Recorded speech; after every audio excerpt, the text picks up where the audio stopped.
헌법학자 허영경희대 법학전문대학원 석좌 교수의 발언이 최근 정치적 논란을 일으키고 있습니다. 윤석열 대통령의 변호인단이 헌법재판소에 제출한 의견서에서 헌법학자들의 의견이 담겨 있으며 그중 허 교수의 주장이 특히 주목받고 있습니다. 그는 대통령이 비정상적인 상황을 극복하기 위해 비상계엄을 선포했다는 주장을 하였고, 이는 정치적으로 이해할 수 있는 측면이 있다고 밝혔습니다. 허 교수는 의견서에서 계엄 당시의 정치 상황이 대통령의 정상적인 국정 운영을 가능하게 할 상황이 아니었다고 지적했습니다. 그는 야당의 검사와 장관에 대한 탄핵 남발, 헌정사상 처음으로 감사원장 탄핵, 그리고 야당 단독으로 대통령실, 검찰, 경찰 등의 특활비 예산을 삭감한 사례를 언급하며 이러한 상황이 대통령의 결정을 정당화할 수 있는지를 논의했습니다. 그는 또한 2024년 10월 17일 헌법재판소 이종석 소장을 포함한 재판관 3명이 퇴임하는 시점에서 야당이 여야 협의 없이 2명을 추천하겠다고 고집한 점을 비판했습니다. 이는 법정 기일 안에 후임 재판관을 추천하지 못하게 만든 원인으로 작용했습니다. 이러한 정치적 상황은 헌정 질서를 더욱 복잡하게 만들고 있습니다.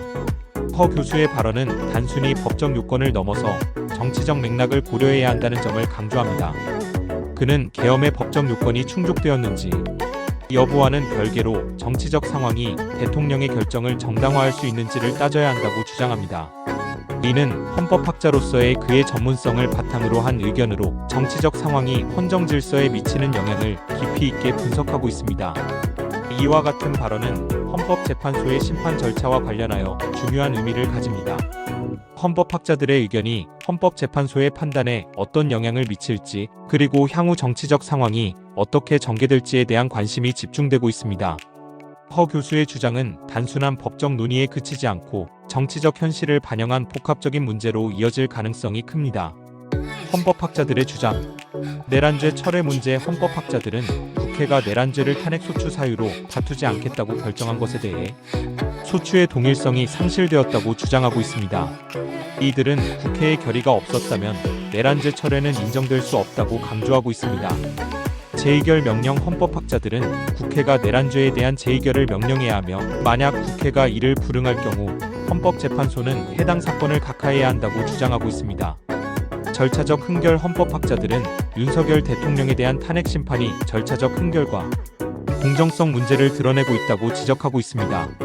이들은 헌법재판소가 이러한 문제를 고려하여 각하하거나 기각할 것을 요구하고 있습니다.